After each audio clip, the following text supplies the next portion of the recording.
우리가 직면하고 있는 난제가 여러 가지가 있지만 재난관리도 그 중에 하나일 것입니다. 올해 4월 달부터 12월까지 8개월 정도 진행되고 있는 연구 용역 사업인데 재난관리 분야 표준 교재 가이드라인 개발이라고 하는 것입니다. 행안부에서 그런 여러 사업을 통해서 책을 발행하다 보니까 근본적으로 좀 드는 고민이 있었습니다. 대학교 과정에서도 재난관리학과에서 강의를 할 커리큘럼이 필요했고 그 커리큘럼을 구성하기 위해서는 우리가 무엇을 참고해서 과목을 구성해야 되는지 거기에 대한 근본적인 의문이 들어서 표준 교재를 만들기 위한 가이드라인을 개발하는 이제 그런 과제가 시작이 된 것입니다. 현재 존재하고 있는 여러 시중의 교재들 어떤 특정 전공 분야에 국한된 그런 교재로 구성이 돼 있다. 작년에 고시된 교육부의 재난관리 전공 표준 교육과정도 저희가 분석하였습니다. 여기 더해서 약 한 30권 이상의 서적에서 일일이 조사를 해서 정리를 하고요. 여러분들이 어떤 부분을 중요시 여기시는지를 저희가 알게 되면 저희가 이 내용들을 정리할 때 큰 참고가 될 것 같습니다. 예로 지진해를 들 건데 대표적인 복합재난이고 재난이 얼마나 일파만파로 커질 수 있는지 볼 수 있는 좋은 예라고 생각하기 때문입니다. 저희가 세계 여러 대학에서 교육과정들을 찾아봤고 교과목들을 분석하고 가능하다면 커리큘럼 실라버스까지 분석을 해서 마인드맵으로 저희가 찾은 키워드를 정리를 했고요. 쓰나미가 지진 때문에만 생기는 게 아니라서 전 세계에 걸쳐서 굉장히 많고 우리나라 주변에도 뭐 적지 않게 생기고 있고요. 1월 1일에 다들 기억하시는지 모르겠지만 쓰나미가 왔었습니다.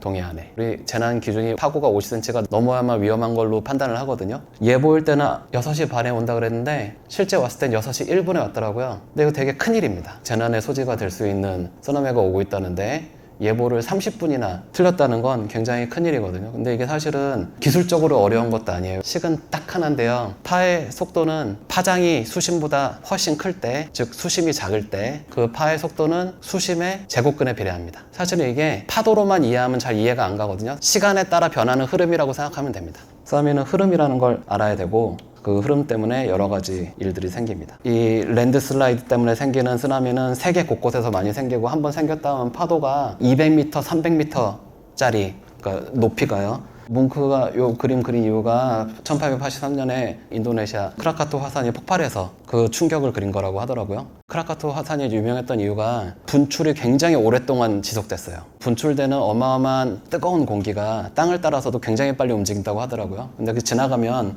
모든 게 다 타버린대요. 보너스로 이한류라고 매년 사고 뉴스 나와요. 어느 한 군데 모여서 갑자기 돌아가면 좁은 공간에 유량이 많아지면 거기서 유속이 빨라져서 쓸려 나가는 거거든요. 휘말렸다. 그러면은 단 한 가지만 생각하시면 됩니다. 물에 뜨려고 노력한 다음에 어느 정도 유속이 느려지면 옆으로 헤엄쳐서 오시면 사실 수 있습니다. 오늘 부산에 오셨으니까 생존 요령 하나 말씀드리고 마무리하겠습니다. 감사합니다. 일본은 아마 그 재난이 하도 많이 일어나다 보니까 국민들이 심리를 어떻게 회복시킬 것인가에 대한 그런 연구를 상당히 많이 하더라고요.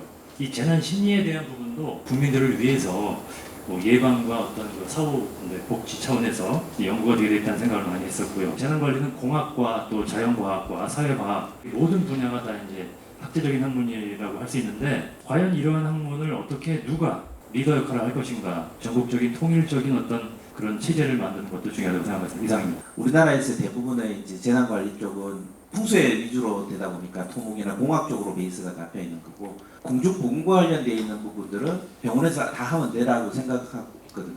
인식을 좀 바꿀 필요가 있고 학부생에는 기본 개념 정도 적어도 대학원생 이상에서는 공중보건 관련되어 있는 상세한 내용에 대한 과목들을 적어도 수업을 받을 수 있게 그런 정도로 조금 구분하면 좋지 않을까 싶은 생각이 듭니다. 대전권에서 요즘에 논의가 되고 있는 부분들 중에 하나가 트라우마 센터에 대한 논의들이 나오고 있습니다. 이 재난에 대한 이해와 접근을 위해서라도 이러한 뭐 트라우마를 포함한 피해자 보호나 지원 뭐 이런 부분들에 대해서도 좀 관심을 가져주셨으면 하는 바람도 가지고 있고요.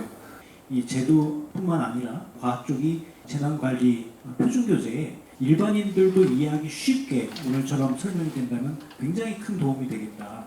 또 오늘 들었던 생각은 과거 역사에 관한 부분도 굉장히 유용할 수가 있겠구나. 의사결정자들에게 큰 도움이 될 수 있을 것으로 생각이 들었습니다. 오늘 두 분의 발표 굉장히 유익하게 잘 들었습니다. 재난 안전을 공부하면 나에게 굉장히 이롭다라는 걸 표준교재 앞부분에 좀 많이 나왔으면 많은 대학생들이 좀 관심을 가지고 들을 수 있는 그런 과목이 되지 않을까 그런 생각을 하고요. 학문적으로 계속 발전할 수 있는 그런 여지를 좀 만들어줬으면 좋겠다는 기대를 가지면서 마무리를 하도록 하겠습니다. 고맙습니다.